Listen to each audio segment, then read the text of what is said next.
brown. Hi guys, get ready with me. Tapos na. So for today, I'm going to just be bare. What I mean about being bare is I won't put makeup on my face because, you know, I have so many pimples on my face, but actually they're healing. I won't put vitamin C because, as what I have said, nag-break out yun, shall we? Like, kita na akong face ba? Oh my god, what's wrong with my face? And when you say winter is nice, why don't you experience first having a breakout? Because winter acne is real. Di lang siya halata, guys, but honestly, if you look closely, you would really see the scars. There are actually scars and some are still active, but I'm on it. So I'm just gonna like set it in. And while setting it in, I'm going to put my moisturizer. Lip moisturizer. If there's a counterpart of the Lucas Papaw, alam mo yung celebrity moisturizer, lip moisturizer, this would be it. The Eucerin Aquaphor. It's really good on the lips. I just bought this yesterday, and this is the Centella Ampule. I'm not really sure what the functions of this, but according sa research ko, it really takes longer to see the effects, but it brightens the scars and the texture of the face. Laban na. So, kung saan na lang ipangutang sa face. I really miss wearing something that my skin would show. Pero, yun na lang, you know. Because New Brunswick is very, very cold since the snow started. And of course, we won't be forgetting our moisturizer. According to them, if you have very oily skin, you should skip moisturizer, but no. You really have to use moisturizer. Because feeling ko ang nagpapaganda sa makeup is ang moisturizer lang talaga. Hindi siya nagiging cakey.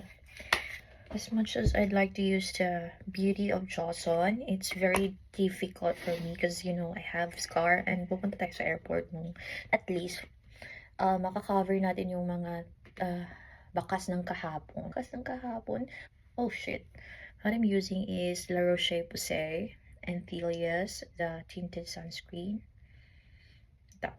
Ito na talaga yung ano guys, yung pinaka nakaka-basic na breakout sa buong buhay ko. Or I just didn't care before. Because back in high school, I really had a breakout. But then I was in high school, I didn't really care. I couldn't recall anymore what my face like. But for sure, it was super brown. And guess what? I already fixed my hair last night. What do you mean by fixing my hair last night? I curled my hair last night and it looked like this already. And of course, hindi natin makakalimutan yung eto. Wala tayong kilay, guys, no? A moment of silence, please. You know what I noticed about our eyebrows? Lahat talaga kami, parang may hiwa yung eyebrows namin lahat. Wala namang ano. Asa kami nangyari sa akin dati? Nadapa lang ako, tapos na ano siya, nagka-cut siya. Pero, coincidentally, lahat kaming magkakapatid. The same structure of the eyebrows.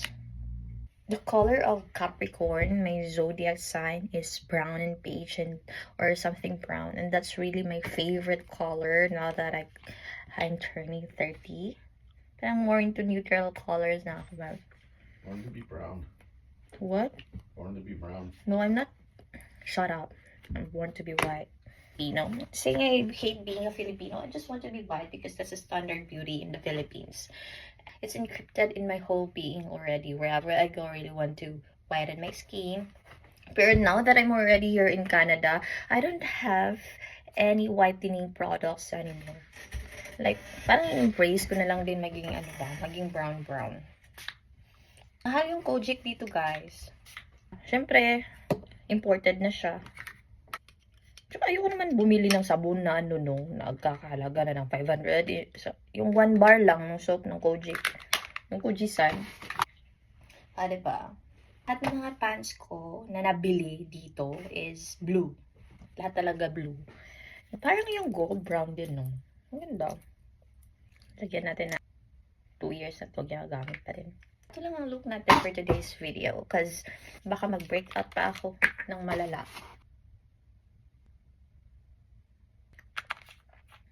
Ano dati? Ayoko talaga mag-skincare kasi kailangan siya ng time.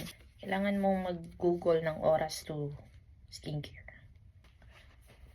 Gonna be 16-hour flight including the layover. We'll be stopping at Ottawa Airport. Paper as well kasi parang feeling ko importante siya. Number one na nagiging problem ko, breakout ako kasi malamig dito. It's very cold here.